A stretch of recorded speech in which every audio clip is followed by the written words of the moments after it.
Hi friends, welcome to Deivas Nalabagam. இன்னைக்கு தெய்வாஸ் நலபாகத்துல சப்பாத்தி பூரிக்கெல்லாம் தொட்டுக்கிறதுக்கு ஒரு அட்டகாசமான சன்னா மசாலா எப்படி செய்யறதுன்னு பார்க்கலாங்க. கிரேவி செய்யறதுக்கு நான் 1 கப் அளவுக்கு சன்னா எடுத்திருக்கேன். இதை நல்லா வாஷ் பண்ணிட்டு தண்ணி ஊற்றி ஓவர் நைட் நல்லா ஊற வச்சு எடுத்திருக்கேன். இதை ஒரு மினிமம் ஒரு 7-8 மணி நேரம் ஊற வச்சிங்கன்னா தான் நல்லா இருக்கும். நல்லா ஊறி வந்தால் தான் டேஸ்ட்டாக இருக்கும். வேகிறதுக்கும் நல்லா சீக்கிரமாக வெந்து சாஃப்டாக வரும்.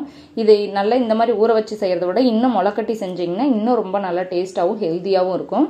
இப்போ இதை நம்ம வேக வச்சிடலாம். தண்ணியில் வடிச்சிட்டு ஒரு குக்கரில் சேர்த்துக்கோங்க. இப்போ இதுக்கு தேவையான அளவுக்கு தண்ணி ஊற்றிக்கோங்க. நான் ஒரு 2 கப் அளவுக்கு தண்ணி ஊற்றிக்கிறேன். இப்போ இதுக்கு தேவையான அளவுக்கு உப்பு சேர்த்துக்கோங்க. ஒரு டீஸ்பூன் அளவுக்கு உப்பு சேர்த்துட்டு இதை நம்ம மூடி போட்டுட்டு ஸ்டவ் ஆன் பண்ணி இதை ஒரு 3லேருந்து 4 விசில் வச்சு எடுத்துக்கலாம். அப்படி இல்லைன்னா உங்கள் குக்கருக்கு தகுந்த மாதிரி நீங்கள் விசில் வச்சு நல்லா வேக வச்சு சாஃப்டாக எடுத்துக்கோங்க. இப்போ நல்லா 4 விசில் விட்டு எடுத்துக்கிட்டேன். இப்போ நம்ம ஓப்பன் பண்ணிடலாம். பாருங்கள், நல்லா சாஃப்டாக வெந்து வந்திருக்கு. இந்த அளவுக்கு நல்லா சாஃப்டாக இருக்கணும். இப்போ நல்லா வெந்து வந்துருச்சு. இப்போ இதை ஓரமாக வச்சுட்டு நம்ம கிரேவி பண்ணுறதுக்கு ஸ்டார்ட் பண்ணிடலாம். இப்போ ஒரு மிக்சி ஜாரில் நான் ஒரு 3 தக்காளி எடுத்திருக்கேன். நல்ல பெரிய சைஸ் தக்காளி. இப்போ இந்த மாதிரி கட் பண்ணிவிட்டு மிக்சி ஜாரில் சேர்த்துக்கலாம். இப்போ அரைக்கிறதுக்கு ரொம்ப நல்லா ஈஸியாக இருக்கும். இது கூட ஒரு 4 முந்திரி பருப்பு சேர்த்துக்கிறேன்.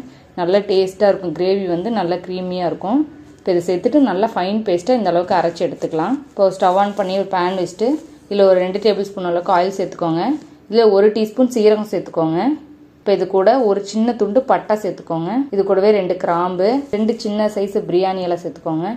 இது கூட ஒரு 2 ஏலக்காய் சேர்த்துக்கலாம். சேர்த்துட்டு இதை நல்லா ஒரு வாட்டி பொரிய விட்டுறலாம். இப்போ இதில் ஒரு பெரிய சைஸ் வெங்காயத்தை நல்லா பொடியாக கட் பண்ணி வச்சிருக்கேன். இது உள்ள சேர்த்துக்கலாம். சேர்த்துட்டு நல்லா வெங்காயம் பச்சை வாசனையெல்லாம் போயிட்டு நல்லா வந்து ப்ரௌன் ஆகி வரணும். அந்த அளவுக்கு நல்லா வதக்கி எடுத்துக்கோங்க.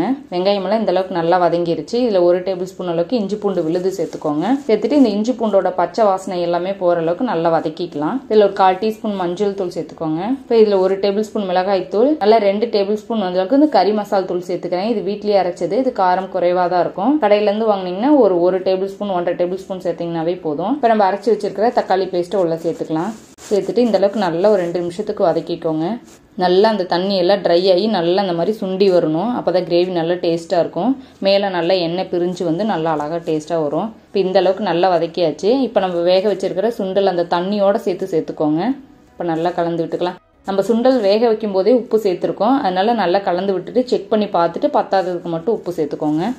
சேர்த்துட்டு இதெல்லாம் நல்லா கலந்து விட்டுறலாம். இப்போ ஒரு மூடி போட்டுட்டு நல்லா ஒரு 5 நிமிஷத்துக்கு நல்லா இதை வந்து நல்லா திக்காகி வர அளவுக்கு இதை நல்லா கொதிக்க வச்சிடலாம். அடுப்பு வந்து ஹை ஃப்ளேம்லேயே வச்சு நான் கொதிக்க வச்சுட்டேன். இடையில எடுத்து கலந்து விடுங்க. இப்போ இந்த அளவுக்கு நல்லா அந்த கிரேவி எந்த டெக்ஸ்சருக்கு வேணுமோ நம்மளுக்கு அந்த அளவுக்கு நல்லா கொதிக்க விட்டு இதை நல்லா இந்த பதம் வந்தோடனே எடுத்துக்கலாம். இது சரியாக இருக்கும். தொட்டு சாப்பிட்றதுக்கு சப்பாத்திக்கு எல்லாத்துக்குமே இது கரெக்டாக இருக்கும். இப்போ லாஸ்ட்டாக கொஞ்சம் மல்லி இலை தூவிக்கலாம். போட்டுட்டு ஒரு வாட்டி நல்லா கலந்து விட்டுருங்க. அவ்வளோதாங்க, நம்ம சூப்பரான சன்னா கிரேவி ரெடி ஆயிடுச்சு. இது சப்பாத்தி பூரி எல்லாத்துக்குமே தொட்டுக்கிறதுக்கு சூப்பராக இருக்கும். தோசைக்கு கூட ரொம்ப அட்டகாசமாக இருக்கும். ட்ரை பண்ணி பாருங்கள். உங்களுக்கு பிடிச்சிருந்துச்சுன்னா லைக் பண்ணுங்கள், ஷேர் பண்ணுங்கள். நம்ம தெய்வாஸ் நலபாகம் சேனலுக்கு சப்ஸ்கிரைப் பண்ணுங்கள்.